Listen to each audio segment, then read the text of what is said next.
Hello everyone. So it seems like we do have audio for a change, right from the get-go. Let's go.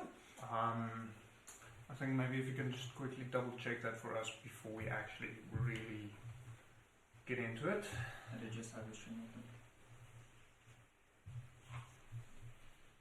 So I'm assuming someone would have told us that there's no audio yet, and I hate the fact that the focus is jumping around as much. I'm quickly gonna check if see if I can sort it out. Yep, we have audio. Okay. That is a very good starting point. Settings.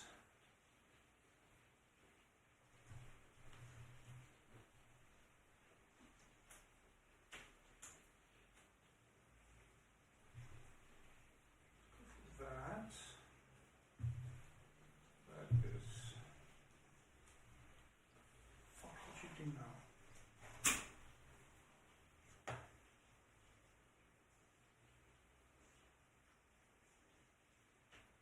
Well, video will be back momentarily.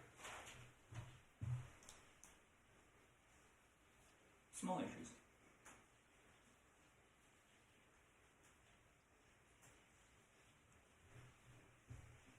Okay, video is sort of back.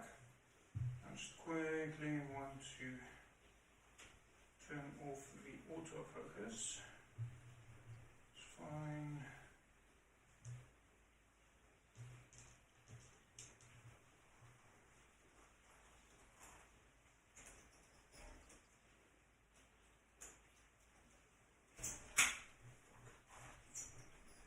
Sorry about the shaky cam. I promise that is not intended.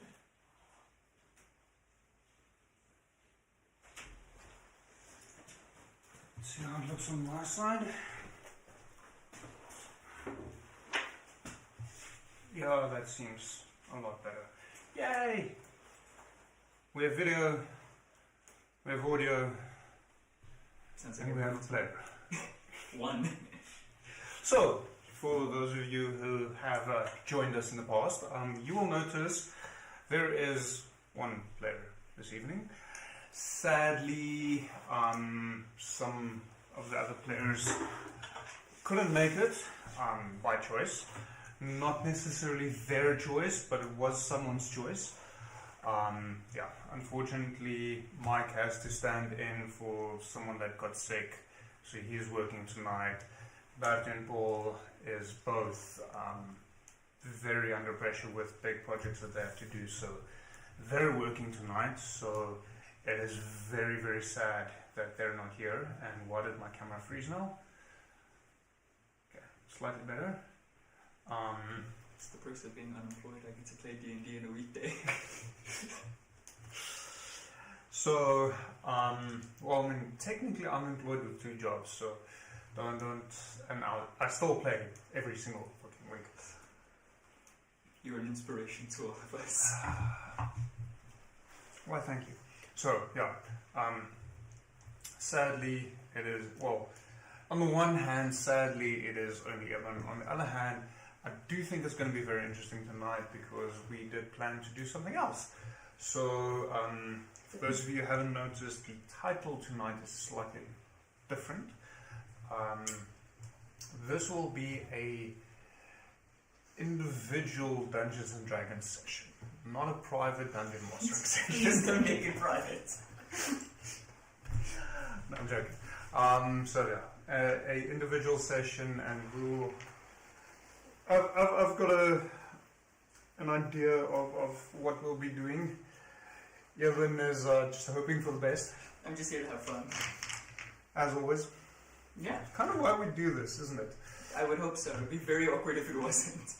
So, before we jump into it, sadly tonight I do not have Drayman's Brewery's beer because due to unforeseen circumstances, I was unable to acquire more after I finished up the last of what I had last week with Isles of Adamore. So, instead, I shall be drinking a little bit of their lovely mead. Oh, this is beautiful. So if you do want some of this, go have a look at their website, go stop by the brewery, tell them we sent you. They really make some wonderful beer and whiskies and other forms of alcoholic beverages. Now, I would offer you, but I know you are not a alcohol drinker, so Definitely not. And plus, with me driving home tonight, I think it's yeah, good to skip out. with the rain and the driving, it's probably not the best of ideas. It's been raining for almost a week now, and at least from what I can gather from the weather, it's going to rain for another week. Yeah. Which, if you're in the UK or several other parts of Europe, it's probably not a big deal for you. For a South African, this is not normal. It's not even a rain season anymore, that passed. And my roof is leaking. Well, the workshop. I was about to say, should we start getting buckets? Well, technically yes, because there is a spot right there. Yeah. But it's not such that it'll start dripping on you yet. Yet. Maybe in a week's time. A week's time. Rainwater is drinkable though, right? So if I just have my mouth open eventually. It is, at least from what I understand, some of the purest water you can find. Yeah. Due to all the processes it had to go through. But anyways, scroll to a very interesting and fun evening, I hope. You and me both, brother. So, while I was discussing this with Eben, I did tell him that the good news is you will not die tonight. I would really love to see your explanation if I did, and then next time comes around, it's like, alright, so Eben died like 2 months ago. I was like, what? So the main reason why you can't die is because this is a prequel to Curse of Strahd. That would be a sick way to like find out I was undead this whole time. Don't give me ideas. I'm just saying, that would be really cool. So, yes, we're all very excited for this. This is going to be an interesting evening. So, traditionally we would start with a last we left off. But that is probably not applicable. And I think even if we did, then next week we'd have to do the same for the guys that weren't here. So, I think considering that we're doing a Origins with Cherry, we might look into doing a Origins for each of the other 4 characters for Curse of Strahd specifically. Oh, really? Isles of Adamore has been running significantly too long to try and do a Origins for them, especially considering I know the one player a lot of his backstory was only defined like halfway through the campaign. So, yeah, I will not be doing that with Isles of Adamore, but plan is, at least from my side, that we're probably going to be finishing up that campaign this year and then starting with a brand new campaign with that group as of next year. I've already got the basic storyline decided upon for that. I'm very excited for that. Yeah, that sounds like it's going to be a lot of fun. So, but yeah, don't miss out on Isles of Adamore. It's a very interesting, very, very fun campaign with a lot happening. So, I'm trying to think as well, but Barty's character that joined me in this campaign is also dead at the moment. So it's not even if we're doing the origin story of Cherry, we should bring in her friends. Like, no, that friend's dead.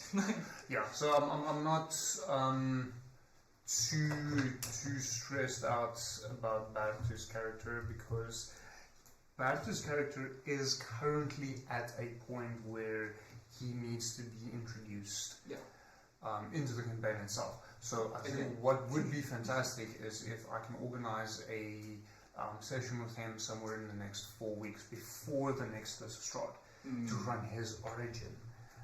before he's actually introduced?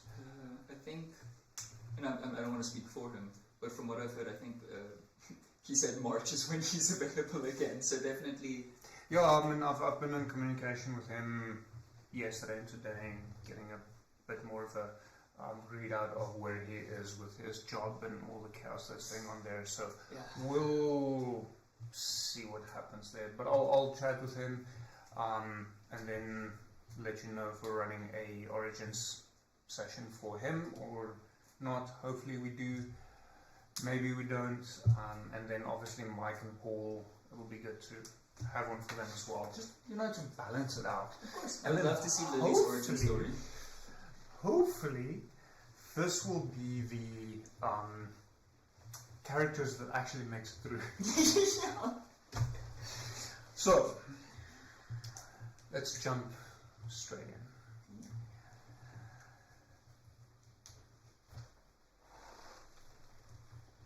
You wake up. You hear strange noises in the distance. Noises you're unfamiliar with. Although you're not unfamiliar with those noises, but where you are currently and those noises, the combination between them is strange. You hear sounds of fighting. Not sparring, as you would traditionally have heard within the confines of your monastery setting, but actual fighting. As you open your eyes, you're met with a bright orange glow of fire. That's not good. Coming through the window. Something is clearly wrong. In case you were wondering. Just seeing an orange glow, like, I think must be Jeff cooking today, and just sort of, wait a minute, if Jeff's cooking, why do I hear fighting? That's totally not a good sign. Or he's looking so terrible. Exactly. Oh, Jeff, what did you get yourself into today? Currently you are alone. Your room it's not really a cell, but a lot of people might perceive it almost cell-like, as due to your slightly more religious upbringing. It's a bit more barren. Yes. So it's due to the location being more centered into the Dragon Mountains itself. It's not cave, rocky. It's a wooden room with a door currently closed, and a window on the opposite wall. Think dormitory style. You've got rows upon rows of rooms, and everyone's got their own individual small cubicle. In the one corner there is a bedroll on the ground. Now there is still some straw and so on underneath, so it's quite comfortable. But it's not a traditional bed. Yeah. So comfortable, but because the setting's not inhumane. Yes. And then off to the side there is a small stool, and next to it a jug of water with a mug. And you've got a chest with some of your more some of your belongings, including a spare set of clothes and a few trinkets that is precious to you from your life before the monastery throughout. Yeah. So, orange glow emanating from mainly the window, but you do see some of it through the cracks of the doors, although that is not too uncommon, as there's often torches in the hall lighting the hallway. And then sounds of people fighting, shouting. It's rough out there. That's rough, buddy. Do I know what time of day it is? Like, am I just waking up to this? So the noise woke you up. Yeah. This is very much somewhere in the middle of the evening. Yeah. It's, except for the orange glow, you are fairly sure it's still dark out. Oh. I think what Cherry would do is she would instantly, just shoot out of the bedroll, flinging the furs to one side, scrambling up, and just going to look out the window, seeing if she can't see maybe a commotion, like pinpoints exactly where the fighting's occurring, if it's maybe just the training drill gone wrong. But trying also to, I don't want her to give herself away. It's very much like a tired, like she's still groggy, like the adrenaline's there, but it's still very much like what do I see, like trying not to panic. Roll me a perception check, please. Perception check. I found out while doing this thing, I can add a d4 to that. It's always fun to learn on new things your character can do. Thank goodness I can add a d4 to that. Okay, now I need to remember how this works. Perception. No, it's alphabetical, okay. 14. So this is not a training drill gone wrong.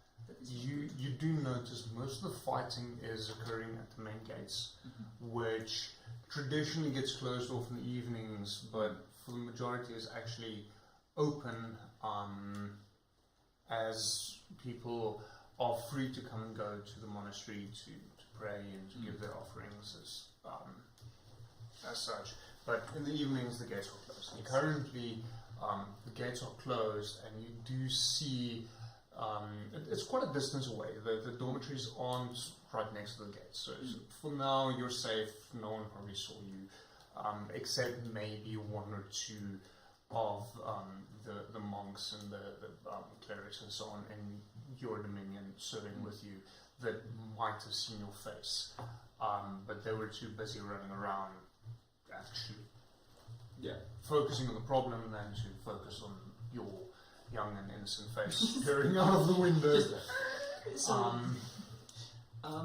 Okay. So you do notice at the gateway there seems to be a mass of torches outside the gateway itself, and several of the buildings in that immediate vicinity that has been set alight, that is generating the orange glow that's been peering through the window. You do notice several, which you assume to be your companions in the monastery, on the walls, firing off bows and arrows, trying to contain this tide of people, clearly not happy with something that's trying to get in. What exactly this is, you're not sure yet. Okay. I think she would sort of just like go back to her chest, I wouldn't say it's in her chest, I would say just next to the chest she grabs her short sword that she uses to train around with the monastery with. I'm assuming that's where she would keep it. She would run towards the door, sort of slam into it, forget that she locks it when she goes to bed, and fumble sleepily for the key, putting it into So which one do you want? The more, well, that is more meant for the deep elves, so that will be found mostly in the Underdark, and this is obviously a Capesh style, so this will come from Sarg itself. I like this one. Okay. This is my favorite one. But if she would like... I mean, I do know you would prefer this one, but this is not thematically accurate. So she's running, sword in hand, slams into the door, just goes, where's the key, where's the key? Takes out the key, unlocks her door, and just takes off running, sword in hand, trying to find someone to ask, what's going on, if, she can help somewhere. Quickly roll me a athletics check, please. I can feel a mosquito bit me on my foot, and I do not like it. Best I can offer you some Vicks. Some Zambak. 5.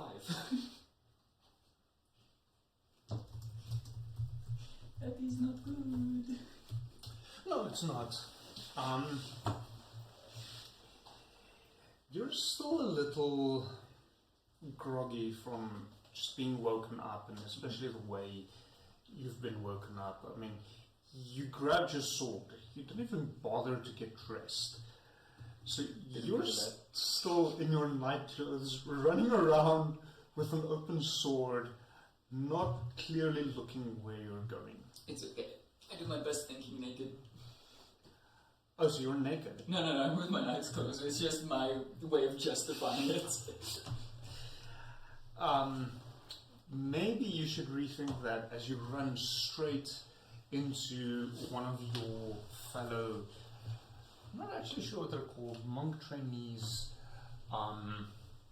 Who's also still very unsure of what exactly is currently going on. So I'm just imagining night clothes on. Sorry. Listen, hey man, I've seen you around the monastery quite a lot. What's going on? Like, we don't have time for formalities. I don't even know your name. I'm gonna be honest.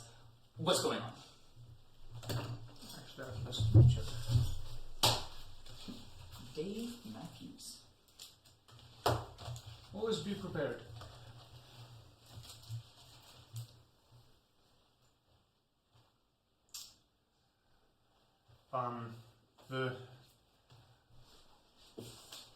When you effectively ran her over, she looks up a little bit shocked.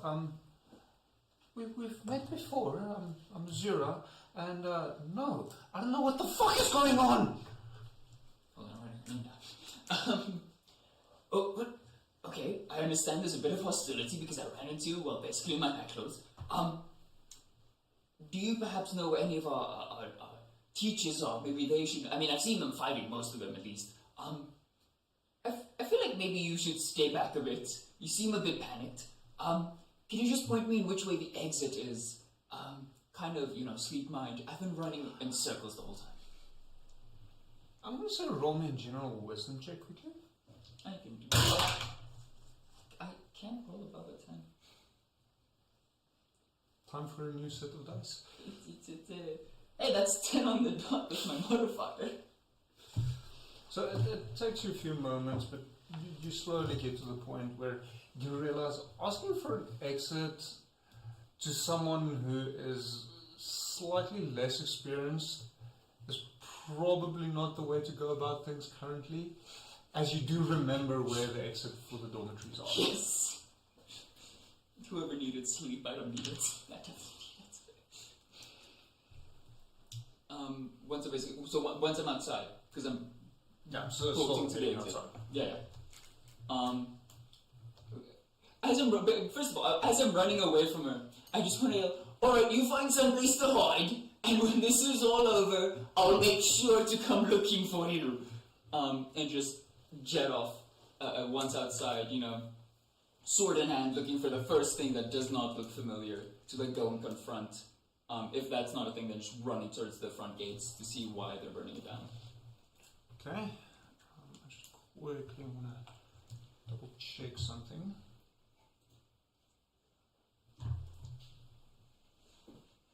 As this is going to make life significantly easier.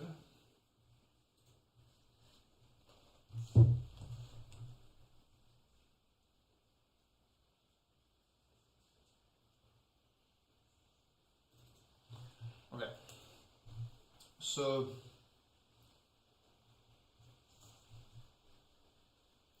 I'm going to give you a choice as you're running.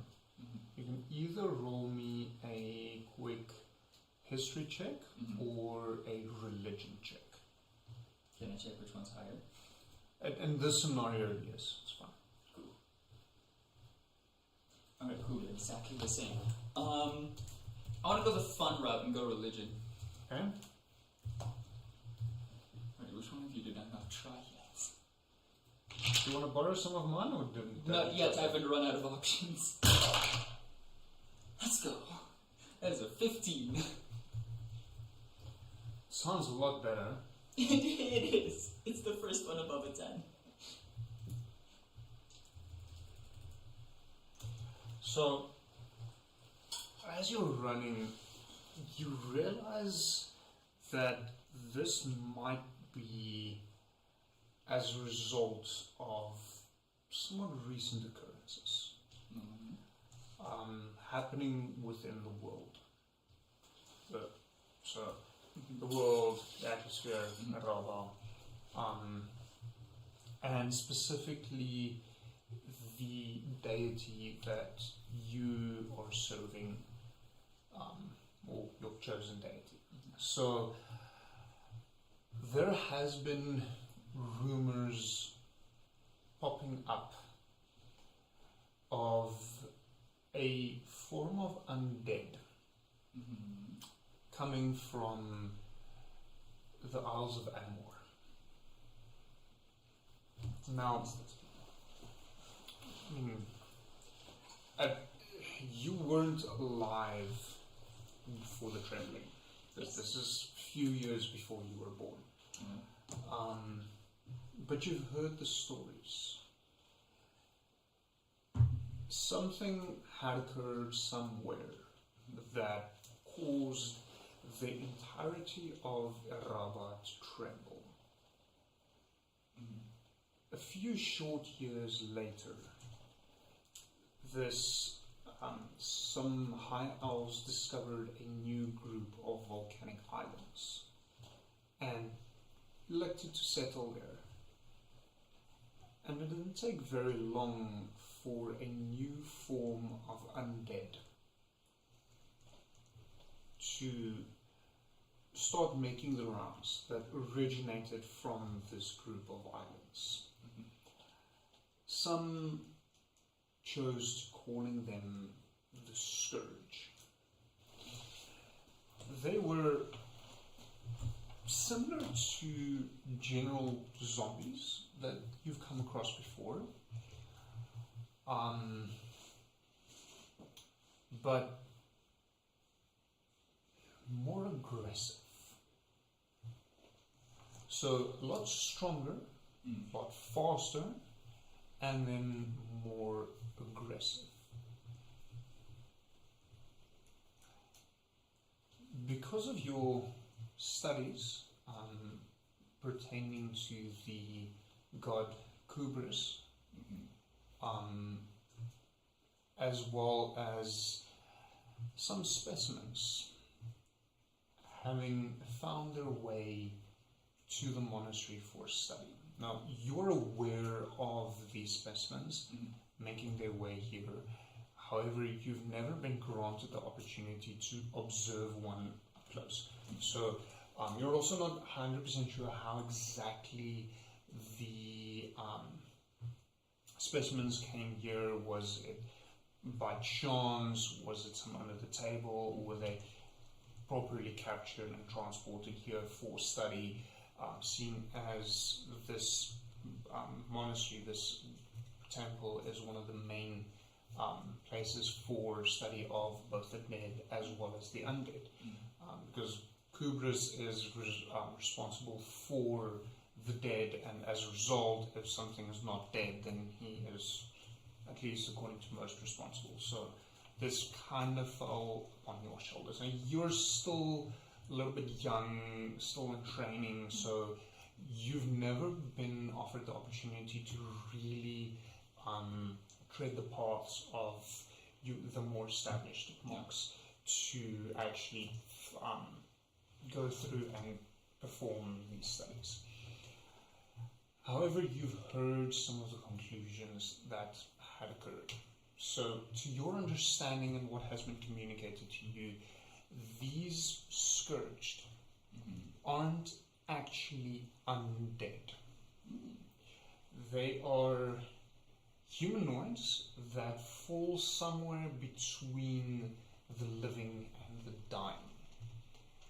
And after, they are very aggressive when being faced with other beings of any nature, and if they get to the point where they took quite severe damage, then they lose that aggressiveness and revert back to their humanoid form, whether that is human or orc or elf or whatever their species might be.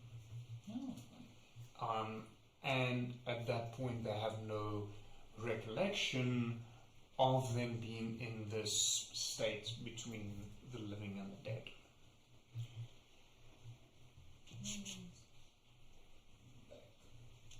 Okay. Now, you've also been made aware that the scourged pandemic, as such, has not been properly contained to Adamore itself. Now, you're not quite aware of what happened on those island groups and were the issues there truly resolved or how exactly it ended. That news has not yet reached the mainland, but some of the scourged have.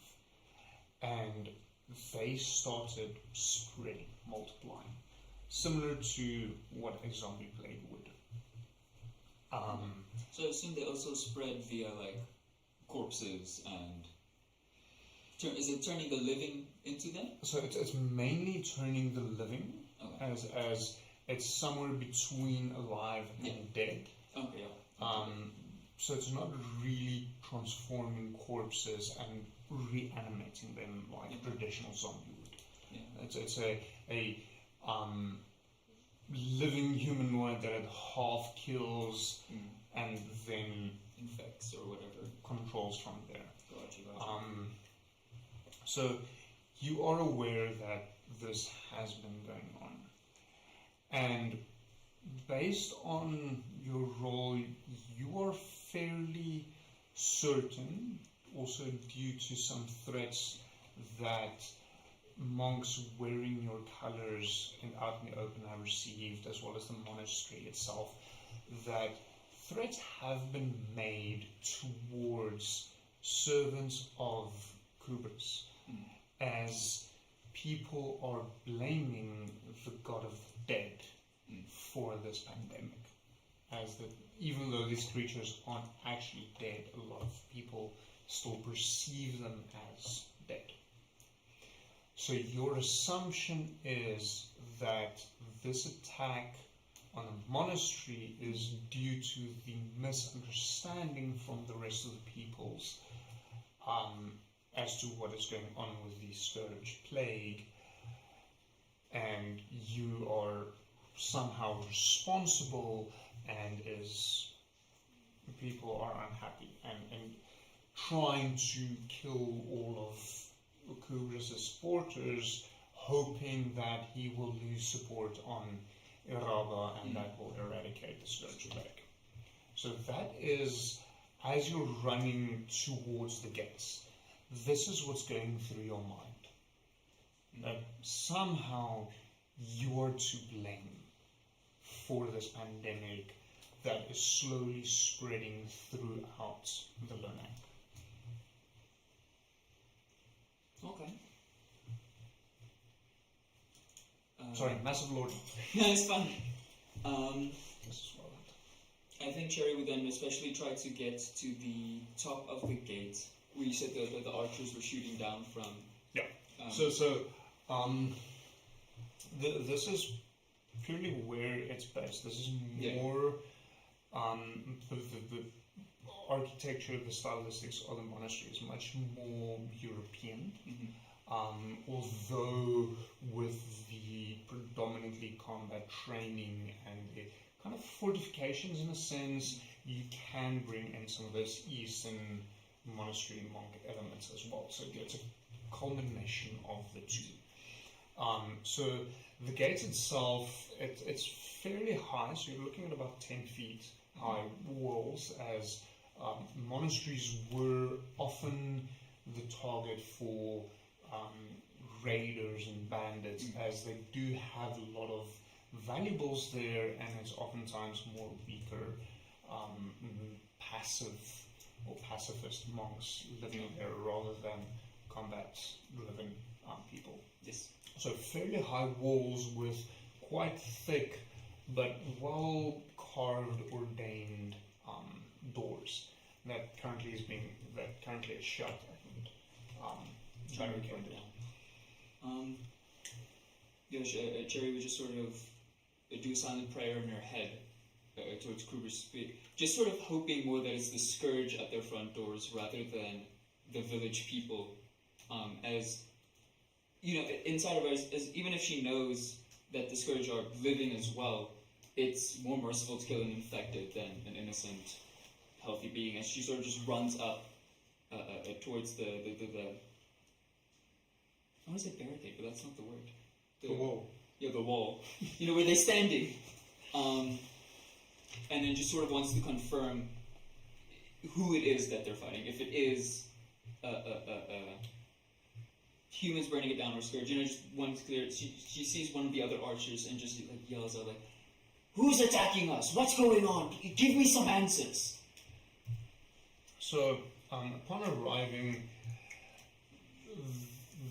the monks currently standing atop the wall is too concentrated on defending the monastery. So they're not really able to give you much attention in of itself. Just draw up the map. Now, I'm actually very active, well, not very active, but quite actively drawing up a map for the entirety of the Raba. There's still some elements that I need to add. But yeah, I'll quickly show you afterwards. Maybe post a photo to Instagram tomorrow, so anyone who wants to see and get a bit more of a sense of where exactly we are in the world and where everything else is happening, go have a look on Instagram. I'll post a photo of the map, or the two versions of the map, one that's a rough drawing and one that's a bit more detailed but doesn't have a lot of information. I'll post that on Instagram and Facebook tomorrow, so you can watch it, you can view it there. So, upon arriving, looking out over this mass, this is basically a lynch mob. It's a group of villagers with their pitchforks and torches, standing at the gate, trying to get in and being slaughtered in the process. Now, knowing the area, you're assuming that they're probably from Meren, as that is the closest village. I mean, Vermeulen is quite a distance deeper into the mountains, and the next closest settlement is Lucarna Borgir, which is a fortress that has been demilitarized and transformed into a large library. So there's no, I mean, the people serving there, the Avar, will probably more side with you than become a lynch mob trying to destroy you. Simply because they're slightly more well informed than your average villager. So even though these this lynch mob, this group of villagers, a lot of them is being slaughtered, there doesn't seem to be an end to them. Meren is a fairly large village, almost bordering on town. So there's a lot of people there, and they do have a makeshift battering ram that they're currently using on the gates, and you've been hearing that rhythmic thumping since shortly after you left your room, and several of them they've brought some ladders and are leaning them up against the walls, starting to climb up. This is a proper siege now, even though it is trained fighters versus untrained civilians. There's a lot more of them to go around than there is of you. And it's getting no response from the archers, just focused on... They're focused on stopping this tide of humanoids. Cherry would be... I don't know, I'm speaking in third person. It's easier for me to think about third person. She sort of stares at all this conflict, struggling to pick a side between the two of them. And then she remembers, I think you said Zira? Zira. Zira, yes. sort of the newer acolytes that she saw back in the temple. And instead of picking the two sides, now confirming that it's like humanoids and not the scourge, she sort of just runs back the way she came, gets to her room, dresses properly, grabs the things she left behind, and just starts trying to look for Zero as well. Collecting the acolytes stuck in the barracks, hoping to maybe find like an alternative way to sneak them out. Okay. Quick question, we haven't touched on this before. Yes.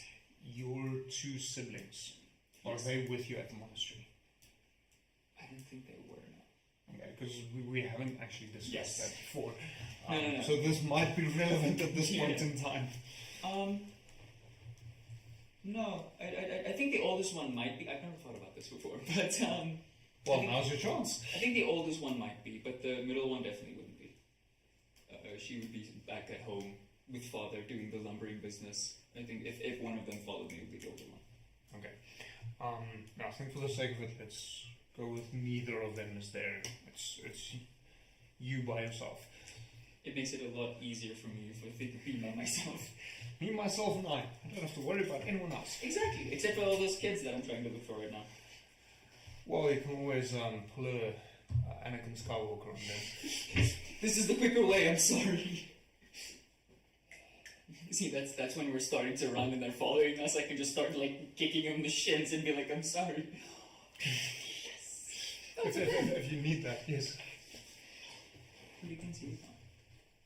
Just as you pull off the handle and then it's actually a red pen. That's sick. I did think of getting the dark saber because I prefer writing in black, but I was informed I have to take the red lightsaber. Yeah. It fits my personality a little bit better, according to what I've been told. I mean, I don't know much about the dark saber. All I know is it looks cool in the one with Ahsoka, the animated series. The Clone Clone Wars. Wars. Yes, when Darth Maul gets it. I've seen that and it looked sick. But yeah, this just fits you more. So, Yes. yeah, if you're planning on getting rid of the kids, then you're well on your way. Now it's written in blue like I'm a Jedi. Like, okay, she's living. The moment things start to get dicey, you switch pens. So, I'm gonna say roll me a investigation, I don't think I've ever rolled that before. That's wisdom, right? intelligence. Surprisingly enough. Come on, buddy. Hey, 18. I mean, I think in certain scenarios, investigation probably would make more sense as wisdom, but It'd be hopey. rules as written. So it takes you a little bit to find the rest of the younglings, as they've all huddled into a room furthest away from the gates in an attempt to try and keep themselves safe. So there's about 9 of them hidden in that room. You immediately recognize Azura. You do notice that she seems to be the eldest of this group of younglings, I was and really hoping you'd call them younglings. and has managed to convince them to get properly dressed, grab a few personal belongings, and then huddle them together. She's kind of taking the lead of them, but you can roll me an insight check quickly. That's wisdom. Yes. Come on, buddy. Hit the wall.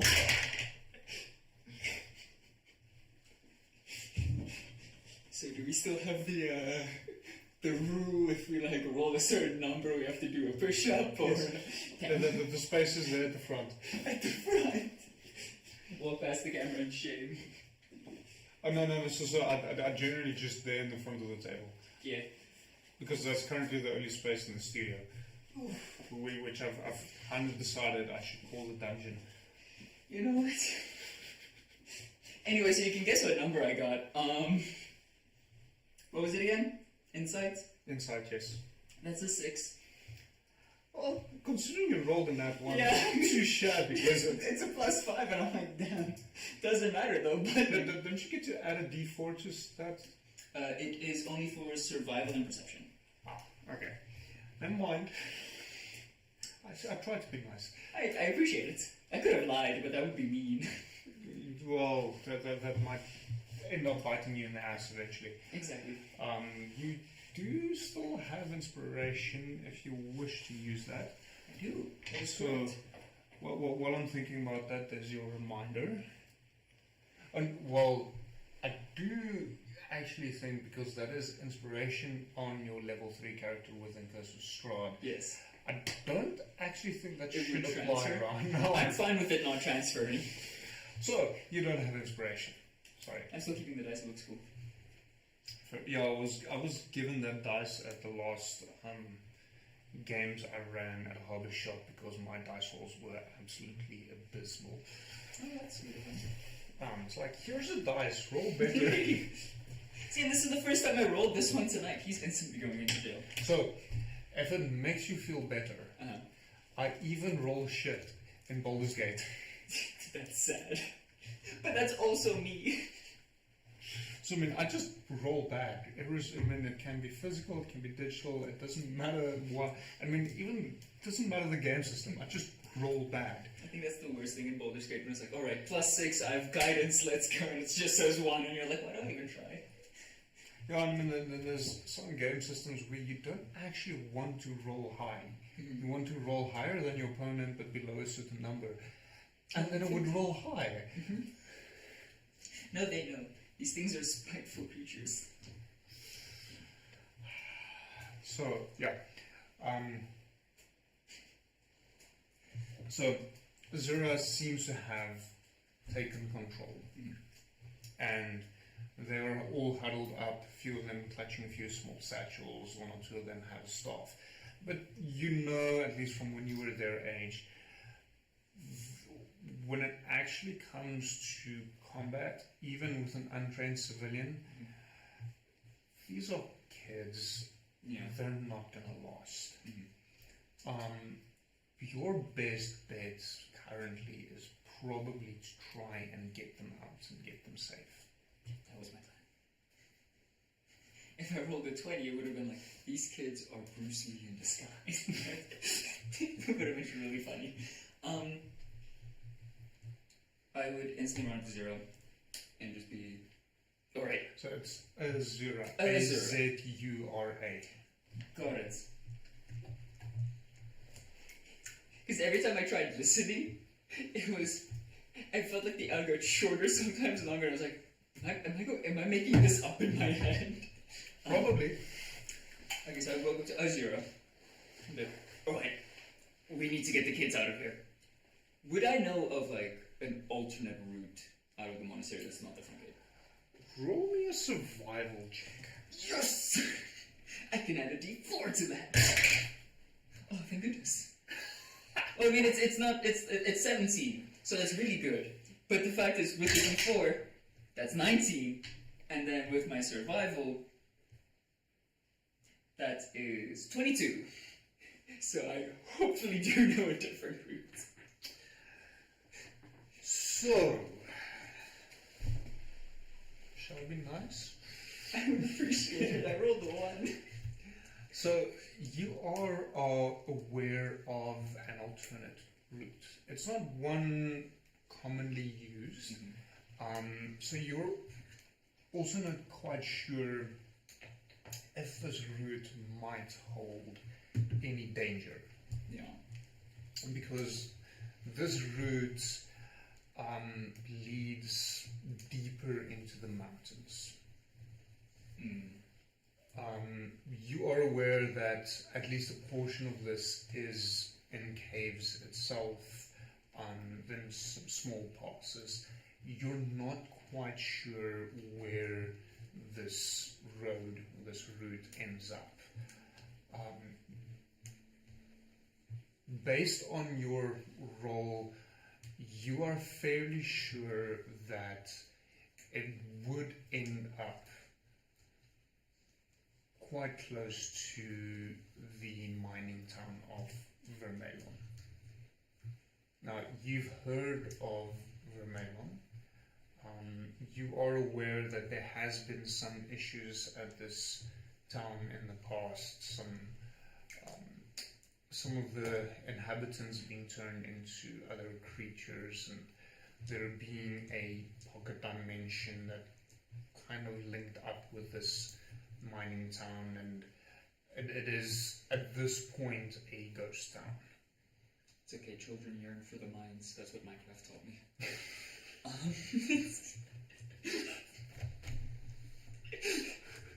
What the fuck? Dude, it's true. Do the clothes we're currently wearing, is there like identifying sigils that we are part of the monastery, or is it like the entire cloth is like these are monastery people? So it's a combination. Okay. For the most part, so there is sigils that is worn on your cloth, indicating the level you have achieved.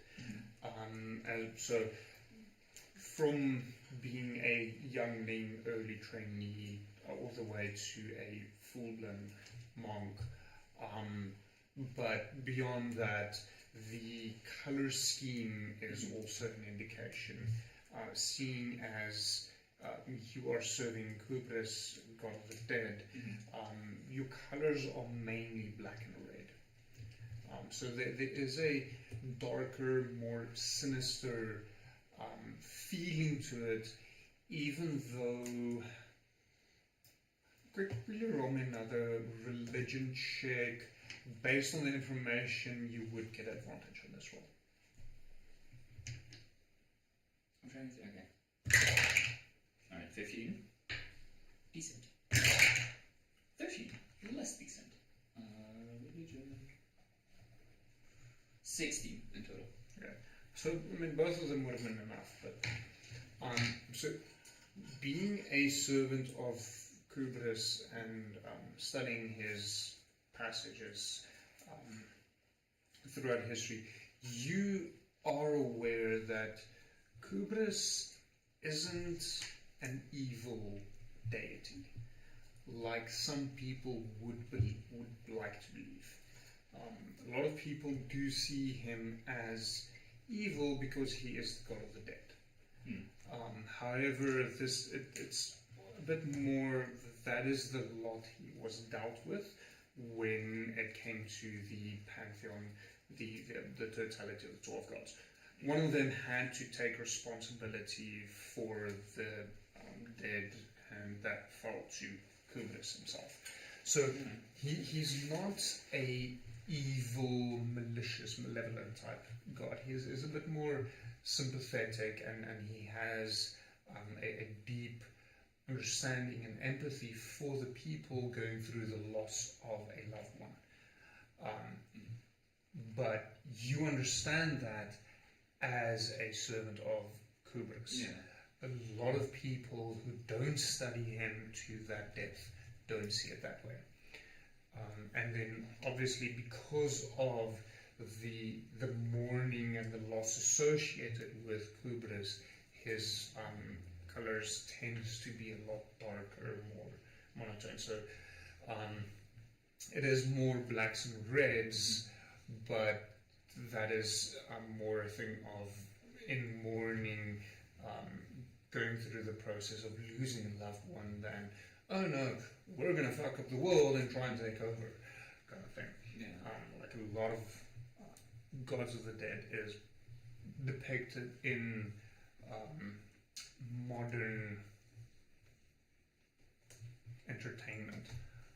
I mean, I know a lot of people tend to depict Hades as this evil god, which is blatantly untrue. Read the myth, he is not an evil god. He's normally the nice guy. Yes, actually, ironically, he's just associated with dead things. And like you said, he was just sort of dealt that hand. He's like, alright, Zeus, you're the king? Cool, okay. Poseidon, the seas? Alright, cool, what am I getting? They're like, death. He's like, yeah, I've got one problem with this puppy. There's not enough hands to scratch all of the hairs. That's what It's Zeus got was 3 heads, I've only got 2 hands. What was it? Didn't they believe they were like the humans had like 2 heads and like 4 arms, and that's actually why Zeus separated them so that Cerberus would get less pats. Truly an evil man. So you're aware of that and what the color scheme signifies, but a lot of people don't understand that. Now, the younglings would be wearing predominantly just the black and red robes. You would have acquired a sigil signifying your status, although your training is not yet fully complete. When you're close to it, you're currently at the point where you kind of just need to go through the final trials in order to become a fully fledged monk. Surplus is seen as not dead, but kind of dead bodies, man. Okay. Walking up to Azura, I'd instantly ask her, Azura, you seem to be in charge of these younglings right now. Tell me, do they have any sort of defense on them? Any weapons? Any, maybe the darts? I know we have some training darts lying around. Do they have some of those? Does it fucking look like that? It's really a bunch of scared kids. Yeah, I was really hoping for some good news. Alright, cool, this is what we're gonna do. I'll take the lead. Let me start from the beginning. There's a secret path out of this mountain. We need to get these kids safe. Hopefully, this will lead to Vermella. So Vermella. So just for quick context, Azura is probably about 13 years old. Cool. So you would have the necessary authority, should you wish to do so, to call her upon her language. Just putting it out there. Alright, cool. Anyways, young lady. She just instantly started along.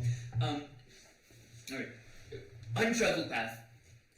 So, let's start from the beginning, all over again. There's a lot of information going through my head right now. We're being assaulted. I'm not assaulted. We're being sieged. We are being assaulted by those Context! You know what, it's too late. It's just easier to kill you guys, I'm sorry. It's like tripping in front, being like, I'm sorry, I have to just start over. We're being sieged by the local town. We need to get these kids safe. I'll take the lead on a remote path. I doubt you would know about it. Remote path. Gonna take us to the nearby mining town. You stay in the back, making sure we don't lose any of these kids. And if something pops up, very small chance, I'll take care of it. Thank fuck. Alright. You can see, Cherry sort of, her eye twitches at the final swear we're doing. Alright, we don't have time for manners right now, I get it. Okay. Moving some sound equipment quickly. So I can access some other necessities. Stay.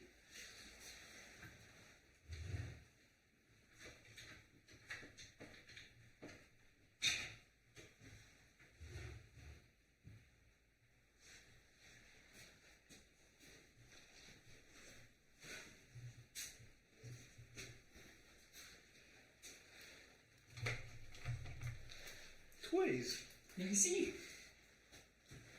I don't think you've actually encountered those before. Nope. Only the little ones. So before we have an accident in a few... No, that's not right then. The accident has occurred. So again? The accident has occurred. Yeah, but I was there to maintain it, so... It's manageable. Okay. So... That is done. Why don't people understand that I am currently live streaming? And that I am not in a position to accept communications from them. I don't know, people leave me alone. The irony is, usually people leave me alone. Why does that bother me now? It's because they know it's just me and you. Oh, but this is other people that don't know. It's just me and you. Mind readers. Okay. Insert the meme of Gandalf. I have no memory of this place. I'm waiting more for Saruman to just start closing doors in my face whenever I try to walk through them. Probably try and find a miniature tool that is sensible for you. I think this might, at least for now, be the closest. Yeah, I'm happy with that. So you'll be starting closest to me. Yes, I assume so. There shall be a doorway through which you had just entered. Sorry. Let's see, the door is actually open. Ooh. And I have come through it looking for kids. So, well, at this point, you have just entered the tunnel. So the kids are trailing behind you. Gotcha. So you step into this tunnel and you are faced pretty much immediately with a fork in the road. Hence, insert the meme of Gandalf. I have no memory of this place. So, what do you do? So I went back into my room to get dressed, right? Yes. With that, I find a decrepit copper coin in my pocket, looking at this like split in the road. And I just go, alright. Heads is left, right is tails. Okay, so D6. 1, 2, 3 is heads. 4 to 6 is tails. I said heads was left, right? Yeah. Cool. 1, so I go left. So that is technically a push-up as well. Man, I can't even flip a coin. And not die. Yeah, that's my issue too. That doesn't even necessarily mean I'm safe.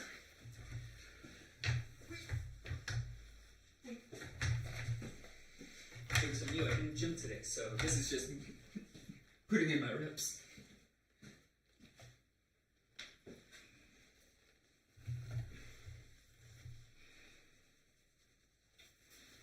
So this is going to be interesting. So before you start stressing, well, it is a dead end. There is also an open doorway. I did stress when I saw the dead end, but then I saw the door. I'm like, okay, cool. That doesn't mean it's the end. I was tempted. That would have been really funny, especially since I rolled a 1. I'm not being stupid. Could I do a survival check to see if I remember the path? I'll allow it. Yes! I get 94 to this. 19. No, not yet, because it still needs to add survival, which I think is +1, so that's a dirty 20.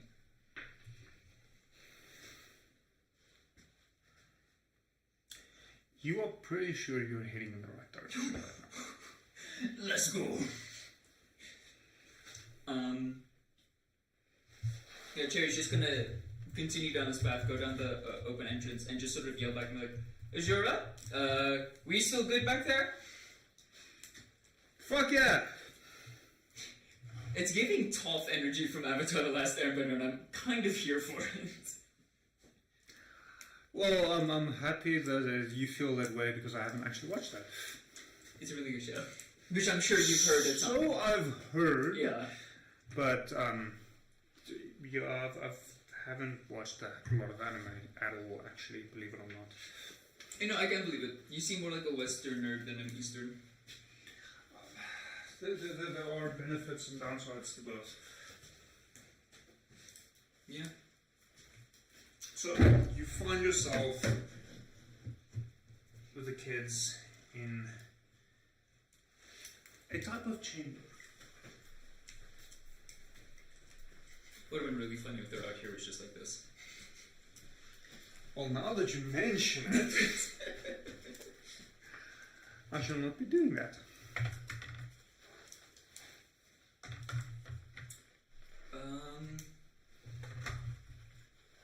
I mean, I very cautiously just enter the thing, trying to see if I can't find a sign of something that shouldn't be here before I let the kids follow me into the larger chamber.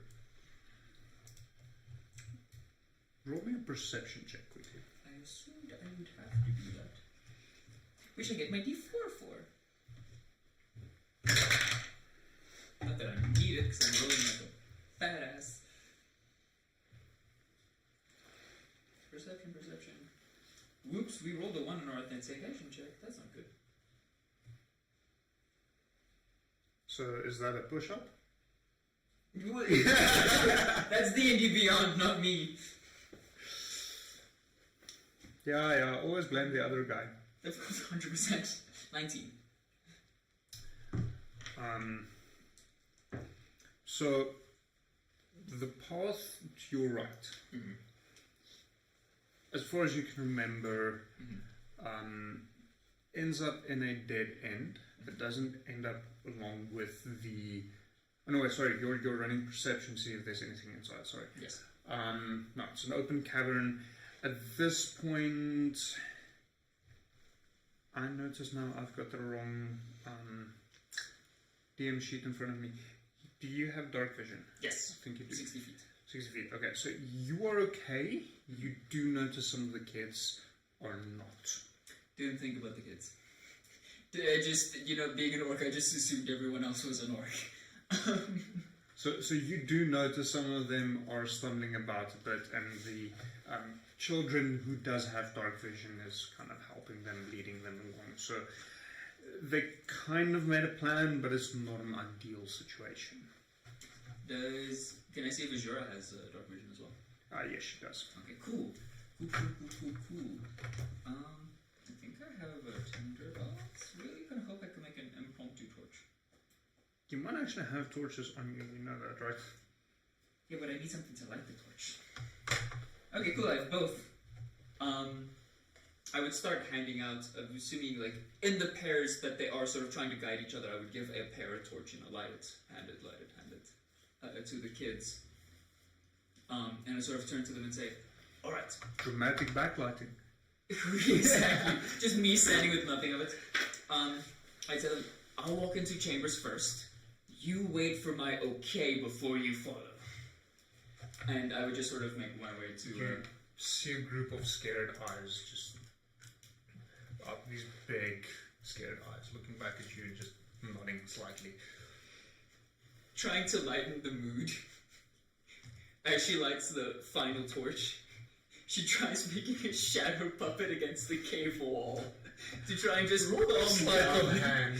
To just calm down some of the kids if she can. S. Oh, I have a +4. Let's go. Don't mess with me on this. Hey, 22. It does seem to calm them down a little bit. You do get a few laughs at the absolutely terrible finger puppets. All I can do is a bunny and a snake. The bunny trying to catch the snake, and as that happens, one of the little girls start crying. That's not how it's supposed to be. It's the other way around. She's very passionate about animals. I should have just handed her torch, like, stop crying, it's fine, stop crying, we have worse things to worry about right now.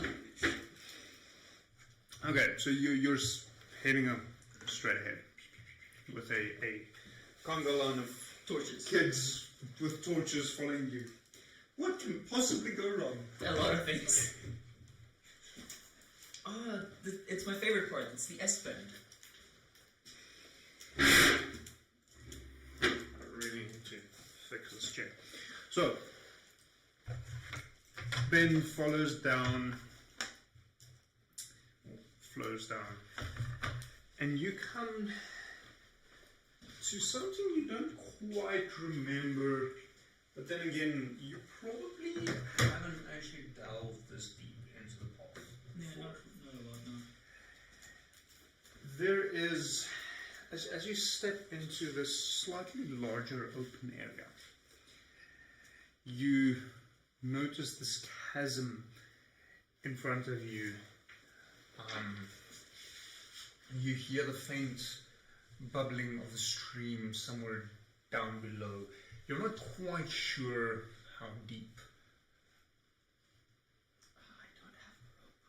Why don't I have a rope? Oh no.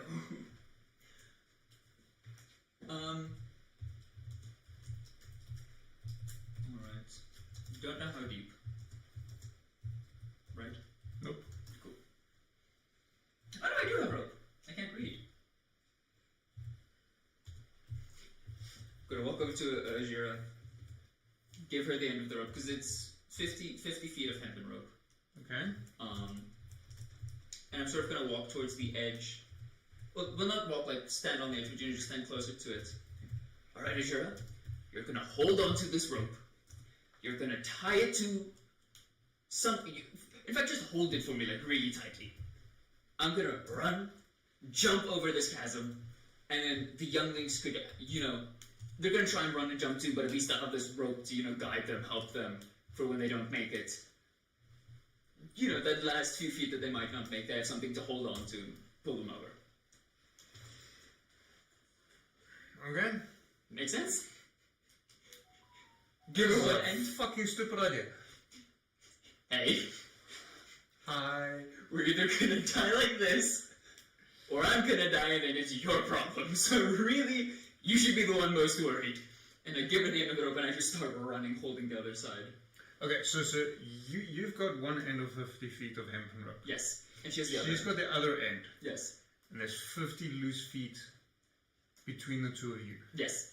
So the plan is that when I jump, she's holding on one end and it's gonna like hang limply, right, in the chasm. And then we pull it tightly for the kids to then use as a guide. Okay. Do you see the plan? I see the plan. I see how many potential ways this can fail catastrophically. It's fine. I'm alive in Strahd. This So- works out. Roll me an acrobatics check. Joke's on you. That's what I was hoping you would ask. Unless you roll a natural one, in which case... This session ends. You fall in the chasm and wake up in Strahd, bro. You want me to tell you?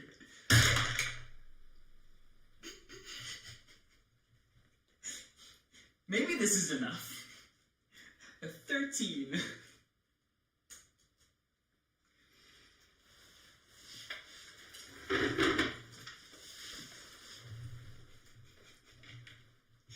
Hey, you finally awake, huh? You got right into the Skyrim opening, just like everything fades to black and it's just the Skyrim opening.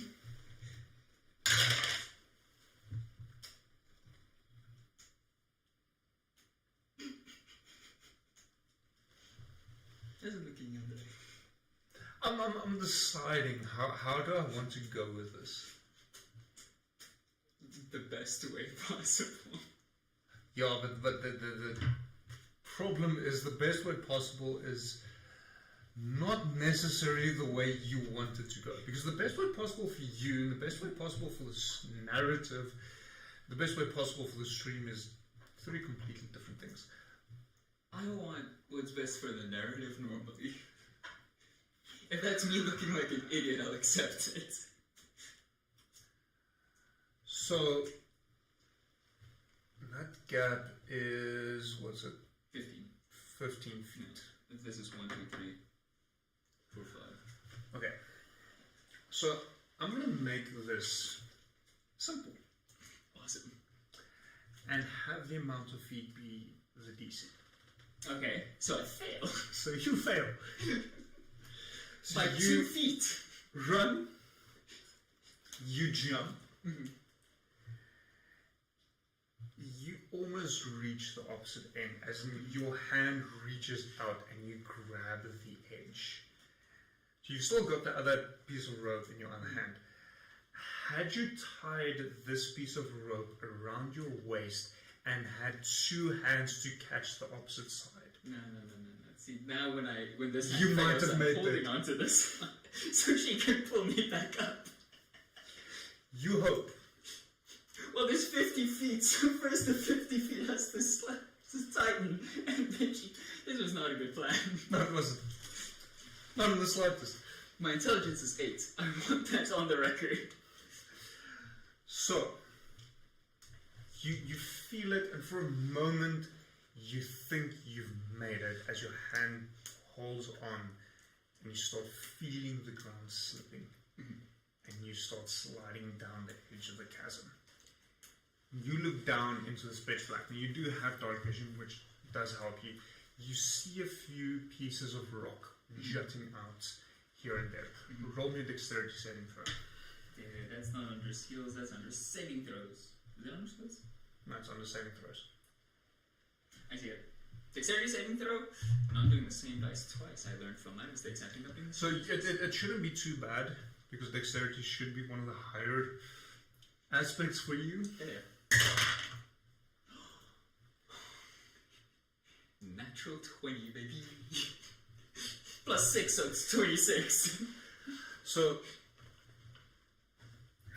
this it doesn't really put me in a difficult position, but it does raise the question, because Rules is written 2014 edition, a natural 20 on an ability check isn't an automatic success. Yes. But in the 2024 rules, it is. It is a 26 in total, though. I know. So it is a success. Yeah. But how big of a success? Shall we play those 2014 rules or 2024 rules? So it is a success. You slide down a bit, and you manage to, without dropping the rope, grab onto a rock and arrest your fall. So you're hanging there for a little bit, looking at this rope, looking up.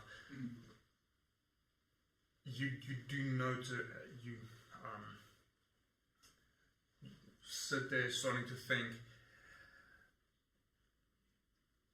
what now? Easy. I put the rope in my mouth. Okay. And I just start climbing, biting down on the rope until it gets to the top. So, roll me an athletics check for the climb. I don't like that one. I don't. I'll say you can roll acrobatics. Yeah, I like that one a lot more. I don't like either of them. 12. So it takes you a while. Now, luckily you didn't fall very far before you caught yourself. So you're only about 5 feet below. You start pulling yourself up. Here and there you grab a piece of rock that is not quite as sturdy as you hoped it would be, and it pulls out and it tumbles down. You pause for a moment as the first one tumbles, and you listen. There's 1, 2, 3, 4.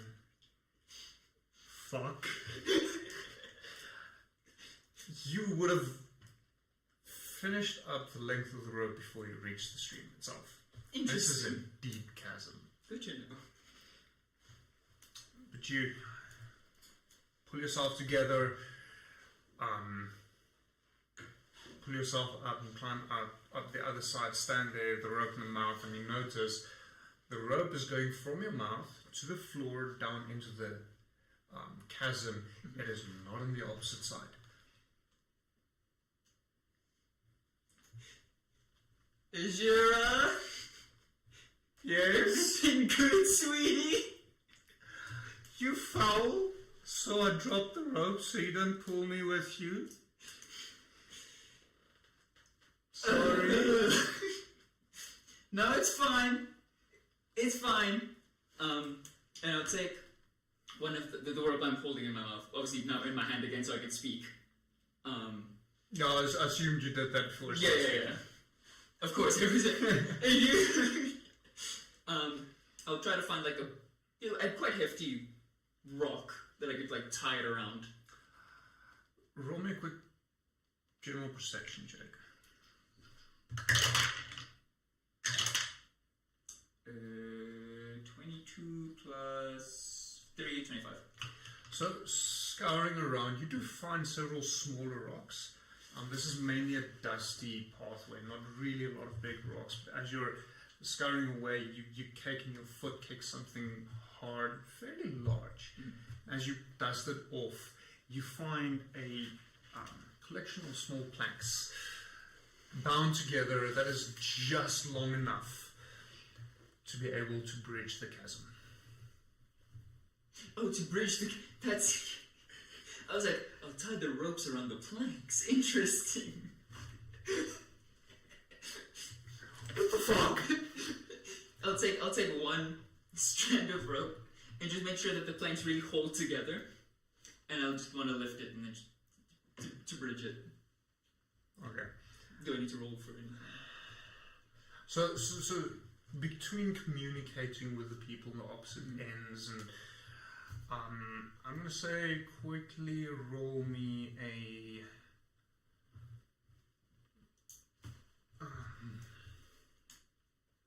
strength check. No, not strength, sorry. Dexterity check to see if you can wangle it to go over. 14. Okay, so you manage, it falls almost a little bit short, but Azura's on the opposite side, catching it and pulling it and testing and making sure it's stable, and then all of the kids start piling over one after the other. Yeah, so it's like, as they start, whoa, one at a time, please.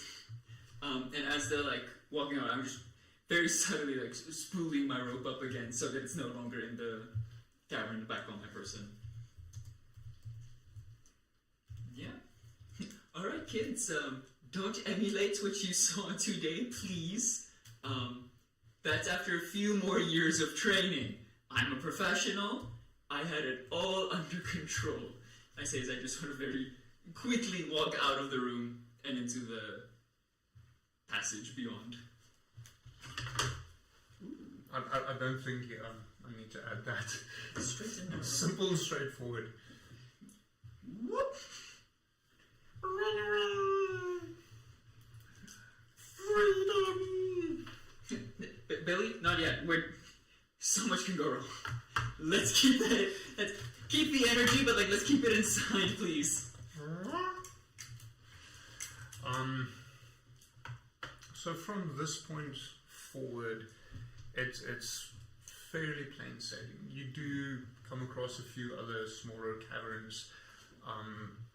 The biggest, baddest thing that you've found lurking in there is a rat or two. So nothing really to be concerned about. You find your way and you step outside into the moonlight. As you step outside, you step onto a road where, looking back, you realize very quickly that had you come down the road, you would not have been able to find this exit. It is very well hidden, even though it is only a few feet from the side of the road. Good to see how far, judging, no one's gonna see us if we walk on the road, or is it the siege is, if we walk out into the path where we spotted? Currently, now we did jump through quite a large section of the pathway, simply for time's sake. Yes. But you've effectively found your way through one of the first mountains. So there is currently an entire mountain between you and the monastery. So this road you find yourself on, quickly roll me a survival check, please. Haven't done you yet. Alright, wow. I really need to memorize this. Survival plus 3, so that is 12, 14. So you find yourself on a road. Now the road itself is quite old and dilapidated. It doesn't appear as if something has passed through here, through this road in quite a while, actually. You are aware, you think that based on where you currently are, this is probably the road leading from Mayrin So presumably the village attacking the monastery to Vermelon, which is the small mining village deeper in the mountains itself. A lot of this path is largely overgrown and it's carved into the side of the mountain. So where you came out, the mountain goes up from there. Now it's steep, but if you're careful, you would be able to climb it. And then if you're looking towards the east, so towards where Vermelon would be, the right side goes down quite steeply. Now, once again, you would be able to climb it if you're careful, but it's probably not a good idea. So this is very much a mountain pass road, weaving its way through the mountains to wherever, well, to presumably Vermelon. Okay, and Vermelon is the mining town. Yes, the deserted mining town. Yes. Okay. It's sort of picking herself up, shaking, just shaking off the cave from her, the dust that she put, especially the dust she got from falling down into the cliff, but not in the ravine would be the correct word. Okay, kids, you've done good so far. If I was one rank high, I could have given you your first little badge today. I'm just trying to speak in a friendly, uplifting manner, as if they didn't just go through a horrifying siege. Roll a performance check. You got it, boss man. Well, Are you sure? I got an 8. Okay, so I might have it, but you clearly don't. No, exactly. So, the kids don't look convinced. Yeah, that's fair.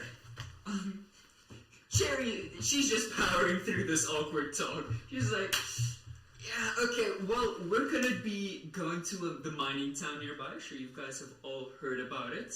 I want to dispel any rumors. It's the better choice. So, roll me an insight check quickly. That is also wisdom.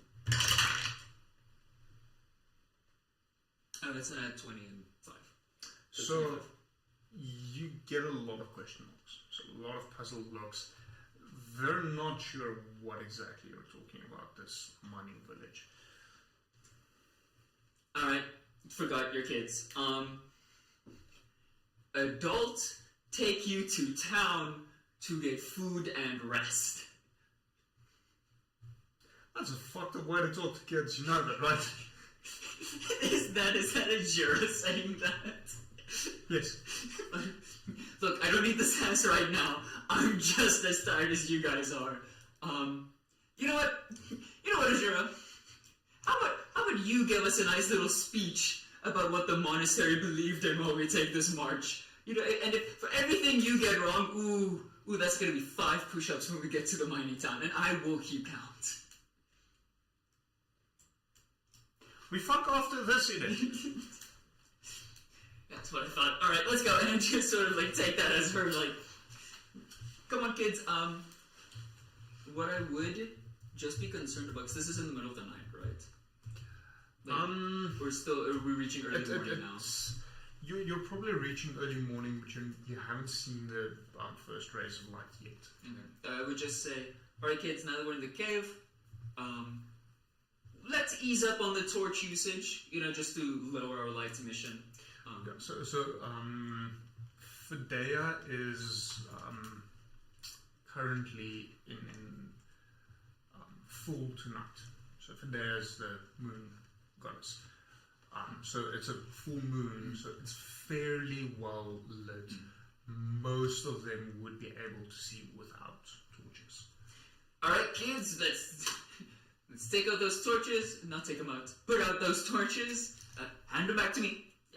I gave out 8, where's the 8th one? Thank you. Alright. Well, pairs you probably would have given out 4, but sure. I just said around, I'm not really looking too much. Alright, there was only 9 kids. Yes. I've written that down. Thank you. I'm sucking random numbers based on what you have written down. Yes, 100%. Because I was I remember I didn't give 1 for each kid, but I couldn't remember how I did it. Alright, thank you. And we just start marching down towards Vermeulen. And occasionally I will spout some, not words of wisdom, but, to keep the kids awake. I'm like, hey, did you know that the older monk, you remember Tom? Me and him, drinking buddies. He was a really cool dude, just telling them about it. They're like, I don't want to say elders. Elders sounds weird, but like, there's teachers in a way to find a familiar ground between the kids just to make sure that they're not falling asleep as they're walking. So, you set off hiking. It's a long road. It's a constant climb up to where Vermeulen is. Now, you're only basically aware of the existence of Vermeulen. You're not even 100% convinced that it does actually exist. And if it does, it's probably a ghost town. So you're heading up and you start seeing the faint rays of Faithon peeking up over the mountainscape. It's actually a very beautiful sight, the early morning light coming up over these tall mountains.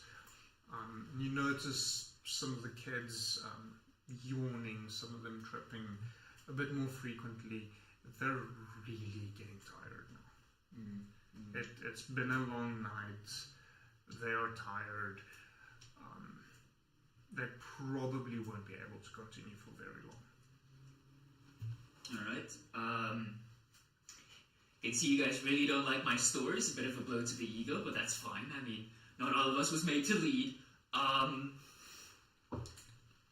guess we could camp on the side of the road, at least for a couple of hours. You guys won't have beds. I'm saying, sort of like in a stern, like, mother was like, no beds for you. Not because, we have some and I'm just not giving it to you, but there's just no beds on the side of the road. Go, Timmy, get some leaves, make a pile. That's the best you're getting. So the mountain is mostly barren, with the exception of longer grasses. So if you pat down the grass, you can get an area that is not as rocky as the surrounding area. So it's not really a case of walking up and pulling off some leaves. At this point, you're a little bit above the tree line. Moss? You would be able to find it, but it's not as common as the grass. Alright kids, grass time it is. I would sort of take my short sword and go to patches that are more scarce and just sort of cut them down to build a bigger grass bed, I guess. Oh. So that we could all sleep in the same general area without it being too widespread around. Yeah. Are you all sleeping? I know, I'll be staying awake. Okay. At least for like an hour. Roll me a survival check. I know where that one is now. Alright. That is a 12. So, looking around, you are quite comfortable letting the children sleep and also passing out for a while. As you look at the road, there are no signs of traffic whatsoever. There's no carriage wheels, there's no horse tracks, there's no footprints. This is a very old road and it hasn't been travelled at least in the past 2 to 3 months. So the chances that someone will pass through here now is pretty much non-existent. So you're quite comfortable sleeping, getting your rest in, making sure that you're well energized and before heading out to, or continuing to head out to what you hope is Vermeulen. Because looking at the road and how little traveled it is, chances that it does exist seem smaller and smaller as time goes by. As the kids are waking up, I look at the kids that I paired up with, right? Because it was like one, and I give to each pair one ration for the day. Because I only have, I think it was 8. Yes, I only have 8. So that would be 4, if there's 9 kids. Right? Yeah, so it's 9 kids, it's 10 with you total. 10 with me in total. Okay, so that's so it's 9, so it's 8 really young ones plus you and Azura. Yes. Okay, so then me and Jura would share one, and then the other 8 would get to it. Okay. That's the best I can do for them. So that's 5 It is what it is. Yep. Alright kids, today we're learning the concept of sharing. Sure, you've heard of it before. Now we're really putting it into practice. You fucking suck at this, right? Listen, I was about to tell you something. Now you're just being a dick, alright? If you see, like, any food, like berries, fruit, we're on a mountain pass. We're not gonna find anything, but, like, humor me if you find anything that looks like food. I'll take mountain rabbits, rats maybe.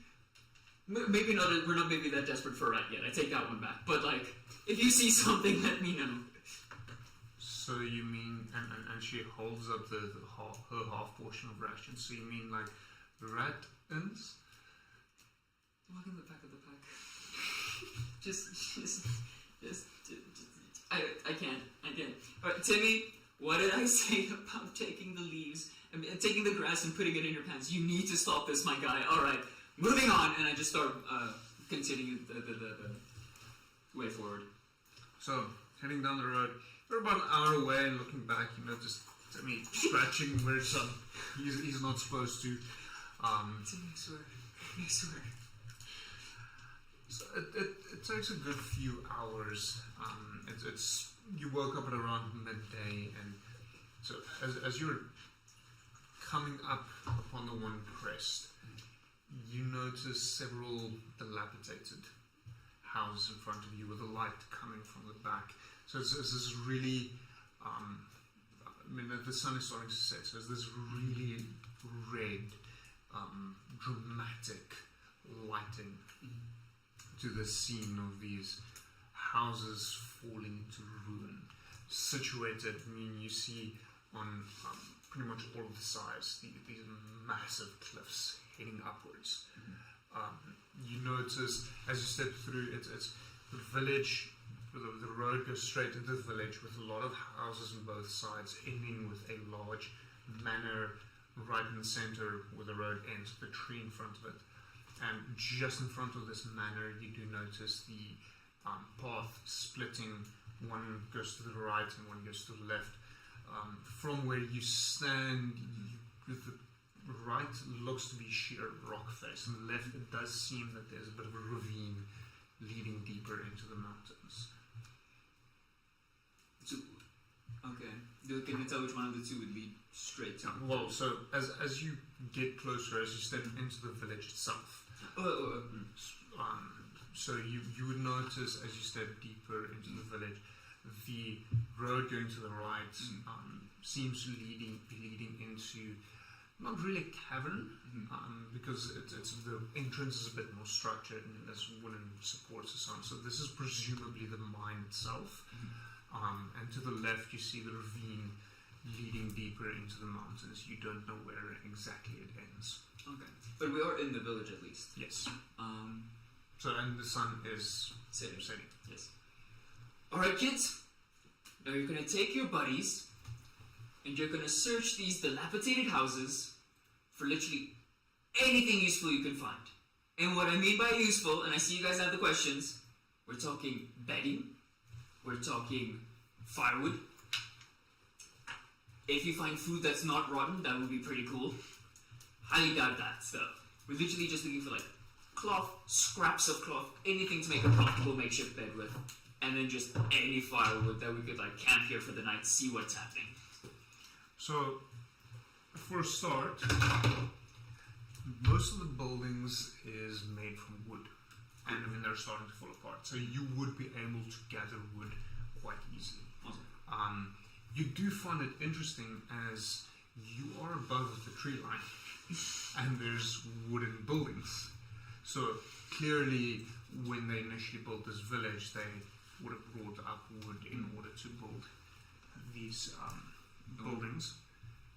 So the kids scatter in all directions. Now they do seem to stick with the pairs that they've been unofficially assigned to try and keep them safe. And you see a few coming back holding up some older, more moth-eaten blankets and so on. So it's a ghost town.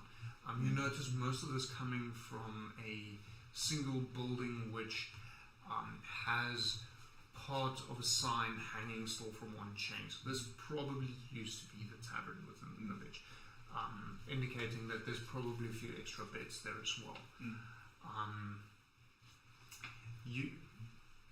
Most of them start gathering in the center where you are, and you hear a shout coming from the left-hand fork from one of the kids there. At this point, mostly still unintelligible. Alright, kids, this is what we're gonna do. And I point to the building with the sign hanging from it. That's gonna be a home for tonight. I'm gonna go check what that noise was. Azura's in charge. And then I just start taking off running towards where the sound. So, this was a good shout. There's a broken down carriage. Ooh. The horse is lying dead in the grasses. That's cool.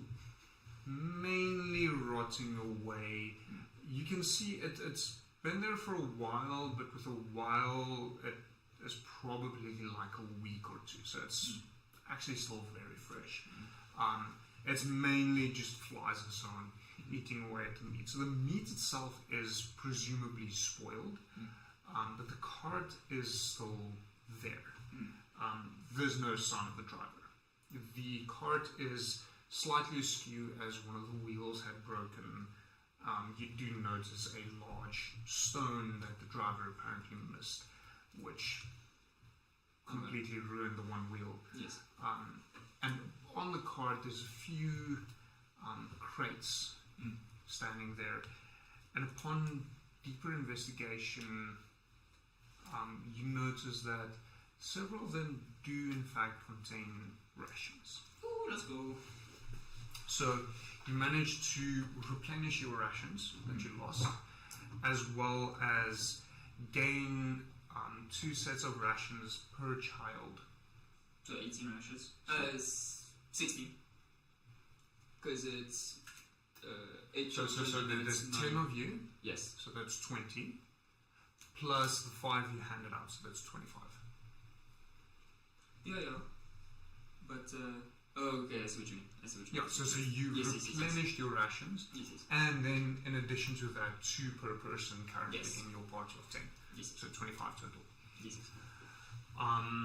There's also a few smaller trinkets, some gold, so you do manage to scrounge up about 20 gold coins, Ooh, let's go.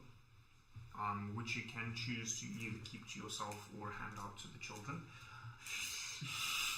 I know which one you're going for, but I have to put it out there. Of course. Is the kid who yelled still here watching me go through these crates? So you would have the option to send them away because of the rotten carcass. Yes, that's what I was going to say. Or you can use it as a teachable moment for the worship of Kubris. No, that's when all the kids are there, not just that one that yelled. Not there, but sure. Yeah. So the one who yelled at is like seeing the carriage and stuff like that. All right, look at the building, hanging chain. That's where everyone else is. Tell them to come over here. We need some help. As you look back, you notice some flickering lights emanating from the ramshackle windows. So clearly someone has already started firing there. Alright, change of plans. Go into the building. Ask Azura, why are you starting a fire in an old, decrepit wood building? Really hope that's in the fireplace. Make sure that's under control first. You're a kid, why am I asking you this? No, get everyone out the building. I'll go make sure that the fire is within code. You guys start carrying these crates full of food and stuff back to the building, and when he runs off, I just pocket that 20 gold coins, and then just stand at the carriage until I see them all come out, and then I'll go check at the fire while they hold back the spoils. So the fire is built in the fireplace. Thank goodness. I can't trust kids, man. I don't care if they're monk kids. You said there was also a manor. Yeah. As they're carrying things. Okay, are you done with the cart? Yes, it's just the food that I want them to carry. Not necessarily. You asked if they're still present while you're trying to pocket the gold coins. Sorry. We haven't finished everything there, so you're welcome to shove off if you want. No. Let's finish everything there first. My ADHD is kicking in. Clearly. Yeah. So, in scouring around, there's not much else at the cart, but you do notice under the seat, there is a short sword. Alright. Which looks slightly better than the one you currently have. Okay. Yeah, I'll just swap them out. I'll store the one I currently have. Alright, sure, I can use this one. I'll use the better one. That's just fair in the hierarchy of things. Make a mental note to give that to her when I see her. Okay. So you gain a +1 short sword. Let's go. Do I keep this in Strahd? Yes, you do. Let's go! So there are benefits of pitching up to D&D when no one else does. Yeah, there is. I get kids. I get a sword. I don't know where those kids are today. That's my motivation in Strahd now, to find these kids again.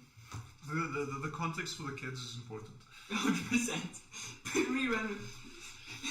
Paul comes back. What happened? I got kids, dude. What? Okay, so you want to move on to the mansion? Yes, I want them to stay at the end, and I want to go to the manor alone. Okay. So the manor is it's a fairly large building. Mm-hmm. You get the impression that this is the living space of the Burgermeister, and at least from looking around quickly, the Burgermeister and her family. So you do notice several paintings up against the wall of the Burgermeister and her 2 children. Mm-hmm. And looking around, you do notice there are several rooms clearly indicating said people live here. Looking through the manor itself, there's not really much of value. There's mainly some parchment and quills, as well as a old logbook that's busy falling apart, indicating revenue from the mines. So what was mined, what revenue was generated, preparing equipment, and so on. So you see it as fairly profitable, but not to the extent that this is an overly rich village. What you do notice, what is quite interesting, is as time progresses, the writing in the logbook becomes more and more illegible, to the point where the last few pages are simply scrawls, ink scratched across the page, almost like an insect did this. Yeah, that's not good. Maybe that is good. Maybe he wanted that to happen. Well, so there's no maybe some well, I don't really know what I'm looking for. Can I just make a general search I mean, I know you said there's nothing much of value, but is there no like furs or? Roll an investigation check. That was bad. It was bad. 4. You are fairly sure you are in a house. Yep. All right. This manor is mannering. Can I check the logbook to know if there's any other towns nearby that maybe they did business with? So, from that, the primary town that they would have done business with is Mayrin, which you recognize as quite probably the town that is, at least when you left it, attacking the monastery. Yes. And then there are, although you're unable to decipher the name, and that is mainly because I haven't decided on the name for the town yet, but a town to the east, so on the eastern coast of the Lonag, the main continent on which you find.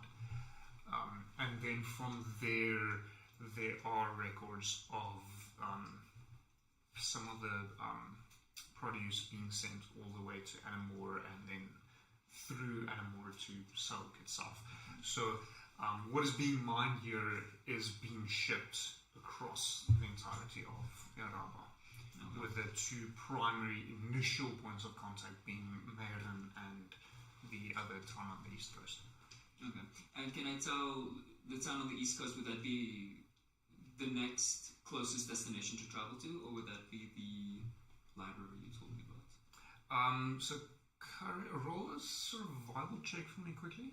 Not using you, ducky eyes. That's also good. Plus 3, so that is 21. So currently you're fairly certain, based on your studies of the geography, that the city on the east coast would be closer.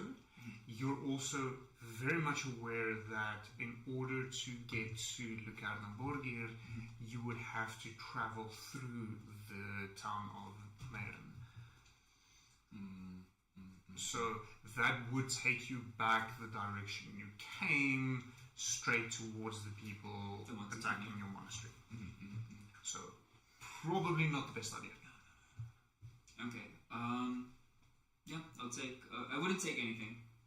Maybe some of the parchment and the parchment that you said was loose. Okay. That's about it. I'll take that and just start heading back towards the end. Quill and ink. I'll take the ink. I have a quill. Okay. And I'm well known for not messing things up and losing that quill. Oh well, I'll finger paint if I need to. Schmirky ink. Yeah, then I just want to go back to the tavern and nap the night away. Okay. So you would be able to get a full night's rest. And then, well, technically early morning, it does take quite some time because of the location of Vermeulen and within this very narrow, steep valley. It does take quite some time for Phaethon's rays to actually reach the village. Yeah.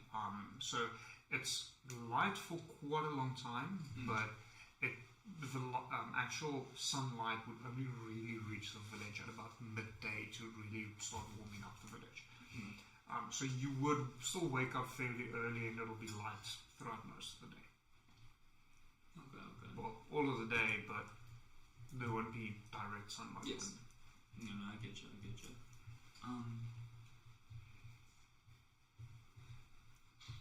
Now I need to think.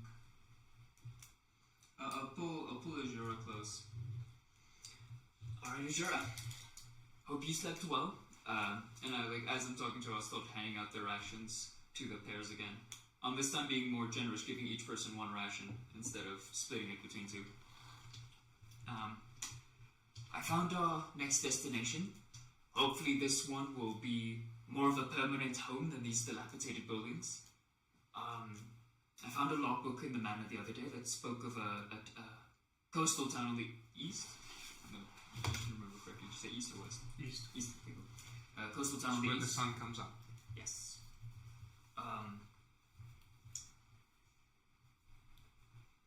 thinking we should probably search for some type of clothes in this place one last time.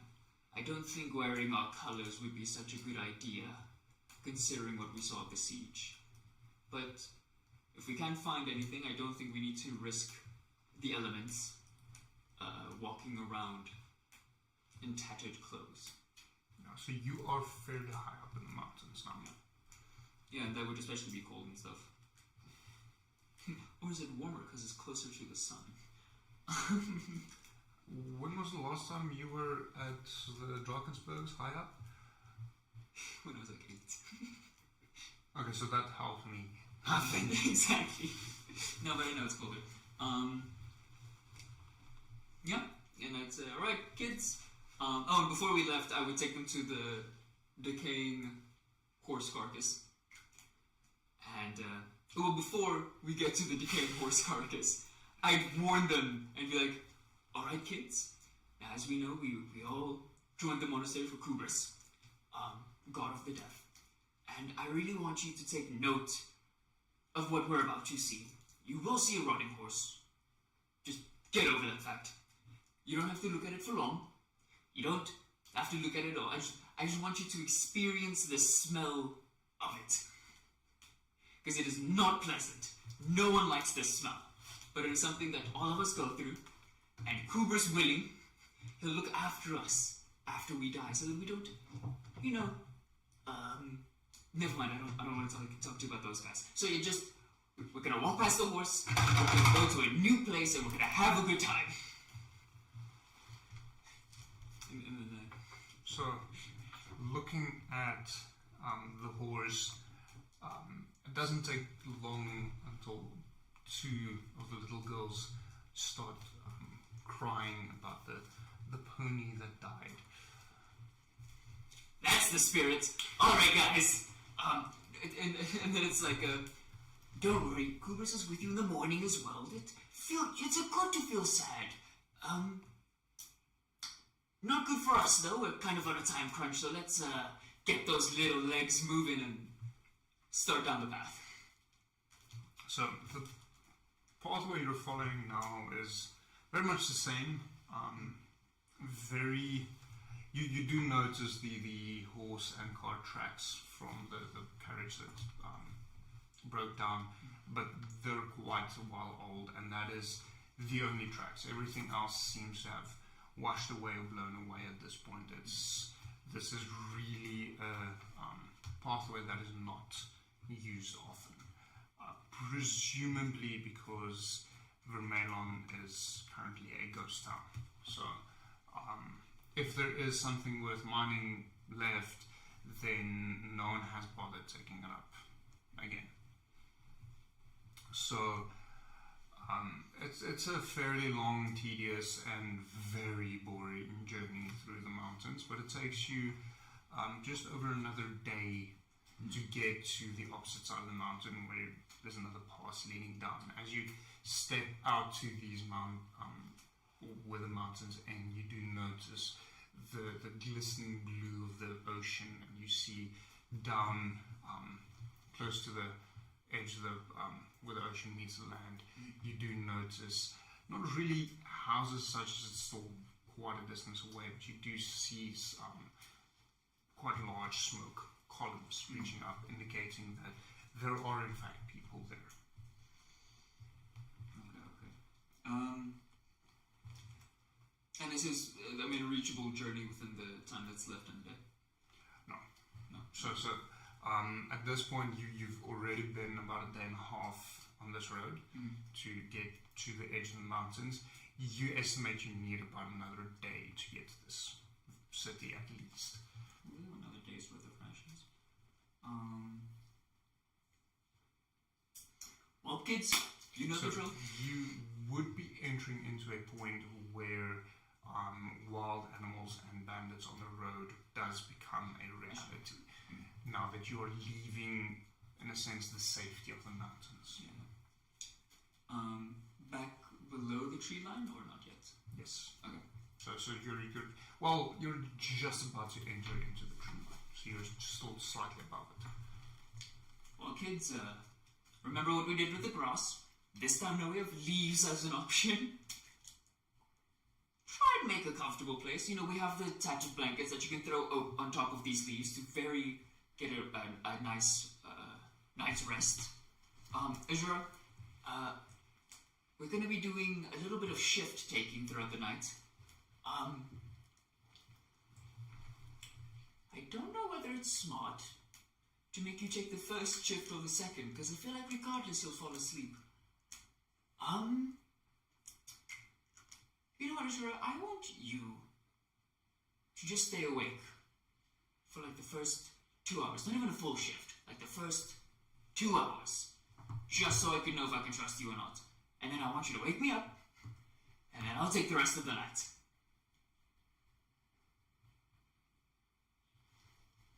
Okay.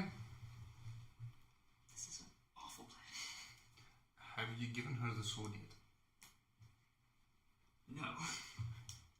Do you still want to give her the sword? Yes. Azura, really appreciate you wanting to take on the first shift unarmed. As a gift, and honestly I can't do this in our order, I'm not high enough to do it, but I'm increasing your rank. Here's a real sword. I cannot emphasize enough, this is not a trading sword, it is real. This thing can kill a guy. Don't use it. Wake me up. But in case you need to use it, you have it. She immediately pulls it out, drops the scabbard into the grass where it can get wet and start rusting. You would know this, and starts fingering the blade, ending up cutting her, and there's this stream of blood flowing from her thumb. That's your problem. And I sort of just like rip off a piece of cloth of one of the like tattered blankets that we have and just like just push it over the like bleeding one, like, keep it there. You're gonna figure out real quick what happens if you don't keep it there. Wake me up in 2 hours. And then just leave her. Oh, I'll also pick up the scabbard and sort of, and don't put this on the ground. Really don't put this on the ground. 2 rules. Wake me up. Look after your equipment. Alright? She at this point she's a little bit humbled by having cut herself, so she's a bit more meek and just nods at you and goes to find a space to sit on a rock, looking out over the valley, seeing, and you notice as the light fades away, several lights pop out everywhere. Fairly large concentration of lights where the city is. There's also some smaller ones, small farms and logging cabins and so on, where individuals are living and putting up fires to cook food and go a little bit into the night. Perfect. I just want to make a mental note of where I've seen the more secluded areas. Yeah, and basically just corralling the kids, making sure they're all in one spot. 1, 2, 3, 4, 6, 7, 8. Okay, cool. Sure, okay, cool. Roll me a survival check, would you? I have never failed one of those. It's always the first. I saw a 1 and I got scared, and then I saw it was a 10 and I was like, okay, cool. So it's still 17. natural 1 on the dice roll. It's not natural. I'm joking. 17. Okay, so you get a fairly good indication of where it is. From what you gather, the road should be, or the road you're going to take, from what you gather there, most of them doesn't seem to be on this particular road. Seem to be mostly stemming off in other directions. Okay.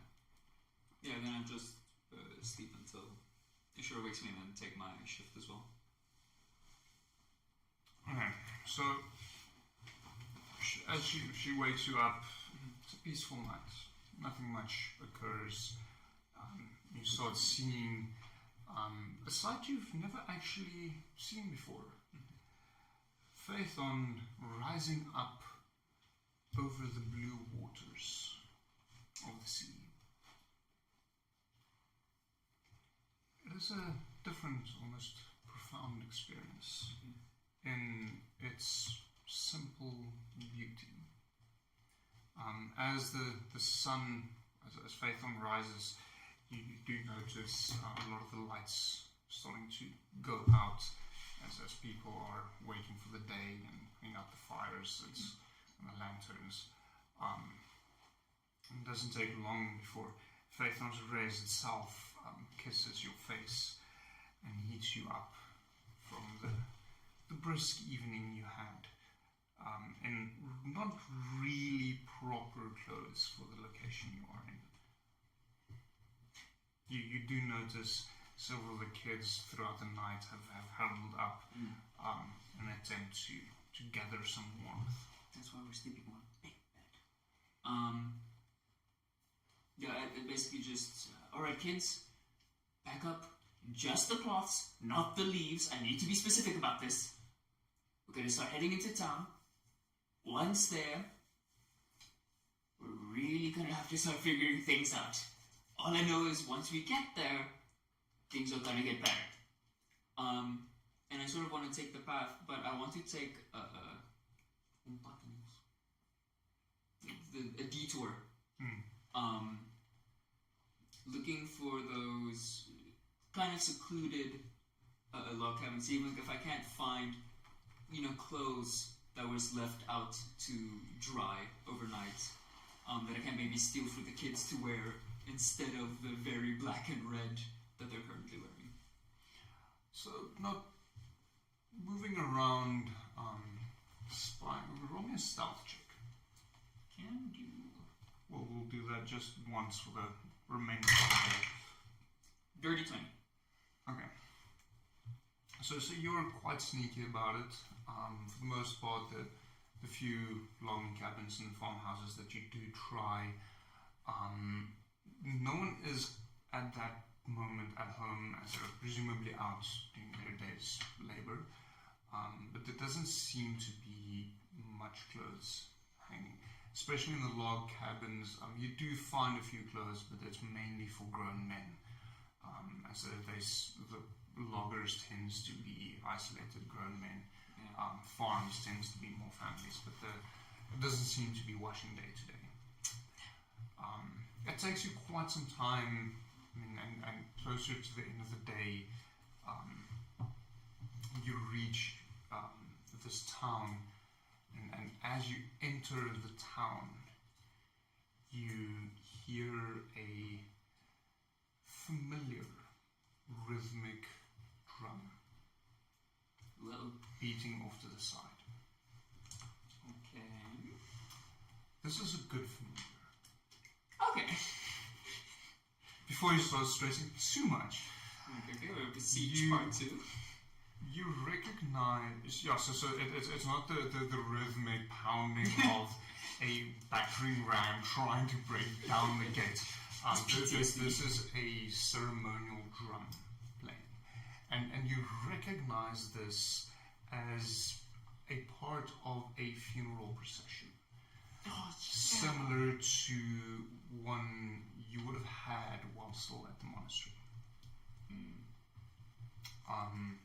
Upon following the sound, you arrive at a funeral procession where there are several humanoids wearing the same robes that you are. I don't know why, but the first thing that popped in my head was just like, it's exactly the same, but it's like instead of red, it's blue, and it's like a rival gang. It's like, damn it. I would want to, I hush the kids, just like, hey guys, let's keep our voices down for this part. And I would try to look for someone wearing because I would know the rank, like the highest ranking sigil there. I would sort of look for the highest ranked individual, and maybe not the highest rank, the one that's not busy, because I'm assuming the higher ups are doing most of the funeral procession, the one that's available to talk. And I feel, excuse me, sir, why are you guys doing so many funerals at once? Hello there. You're not from around here. I haven't seen you before, have I? No, we're from the monastery over nonsense. Oh. Oh. Yeah, it's not good. We got the raven this morning. We're very glad you survived. Oh, why, thank you. The monastery is almost all but burned down. I've assumed the worst. Hearing it does hurt a bit more. So I have these children, and I sort of like stand by and beckon towards the kids. Not for them to like get close, just like showing where they are. They're initiates. They have taken any vows or written any of our tests, gone through our trials. I was hoping that maybe they could start a life here, or if not, to show us in the direction of where we could go. I see you haven't passed the trials either. I mean, I was pretty close, but no, I haven't. So, come with me, and he leads you to the small temple of Kubris in this village. Well, town actually, not village. And it's not the monastery you're used to. It's not nearly to that scale. But there is a temple, and behind it there are some living quarters, and he leads you back there and gets the children settled, and for the first time in a couple of days you all get a hot meal, which immediately warms you up, and Jemima soup. So, and time progresses, and he asks you to remain there as they're just completing their funerary rites. Yes. For the recent passing, and indicates to you that once this funeral has run its course, then they would enter into a period of mourning for all of the monks and the clerics that were stationed at the monastery that did not make it. Of course. So at this point, I mean, you've got hot food, you've got beds, which is what you're used to, so fairly comfortable. I mean, it's still straw on the bedroll. It's not a cushioned bed. It's not the deluxe stuff. But I mean, it's what you're used to. It's comfortable. It's home. You feel safe for the first time in nearly a week, actually. I mean, I think this is day 5 now. Yeah, my count is correct. Yeah. You've been in the wilderness for a while. And the next morning, as you rise, the funerary procession has ended, and you notice the monks of Kubris have donned the traditional, well, not really donned the traditional robes, but remained in them because obviously the funeral passed. Several of them, in this particular instance, having large hoods that almost cover their faces, so that they can almost just see the ground in front of them as they enter into a period of mourning. The head cleric of this facility, not a monk in this particular regard, but cleric, does take care of you a bit and spend time with you, at which point, by the end of the day, it has been decided that due to your actions in saving these children, it qualifies as having gone through the trials, and you are now a full-blown monk. So let's go. Welcome to level 1. Yes. So you are now officially a monk. You are also warned that you still have a journey ahead of you, and there are still large decisions in your worship that will have to be decided later on. But you are now a full monk of Kubris. That's cool. Having received your official sigil that you're allowed to carry with you. The various children are inducted into this temple as initiates there to be raised there. And you spend about a week. Everything is good. you're happy. You've had a few conversations with some of the monks and the clerics in this particular temple, wondered about the town here, and quickly realized that this town isn't as, for lack of a better term, backward as Mayrin is. People actually have quite a lot of respect for the denizens of Kubris. And you are often, especially since receiving your sigil, you're often greeted with quite a bit of respect. Until one evening you go to bed, tossing and turning. It's a rough night, fraught with nightmares. You see images flash. Images you haven't seen before. A land set among forests and mountains. A castle looming out of the mists in the distance. The dead rising up, walking. Spirits, corpses, works. You believe you hear howling in the distance. And as you wake up in the land of Barovia. Uh-oh. And that is where we'll end the origin of Cherry. I can't believe I made it. And hopefully in 4 weeks' time, we will be able to continue your story. I hope so too. So, you can update Cherry's stat sheet to include the +1 short sword, as well as, I think your rations have been balanced out from what you used to where you would be in Coastal Strahd. So, hope you enjoyed this. I definitely did. I don't think I did too bad for pulling this out of my ass as I It go was along. fun. It was fun. So, Now so much to work with. well, that helps a lot. It does. So, thank you all for joining us. It's been fun. It's sometimes quite interesting to really just go at it and improvise an entire session. 100%. I would not recommend that for everyone, as that is not an interesting thing to do or easy thing to do. So, thank you all for joining us. I will be back definitely next week, Wednesday, with Isles of Adamore. It's a different group. Isles of Adamore is really picking up. Things are getting very interesting there.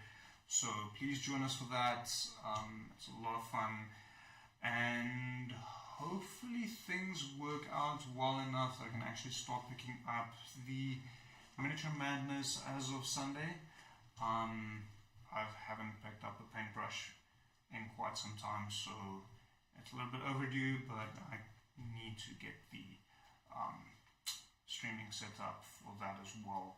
So I'll probably be spending time on that on Wednesday, so please join us Sunday for Miniature Madness, and then next week for Denizens of the for Isles of Adamore. It's been fun. I hope you have a good evening, and we'll see each other again soon. Yeah. Bye-bye.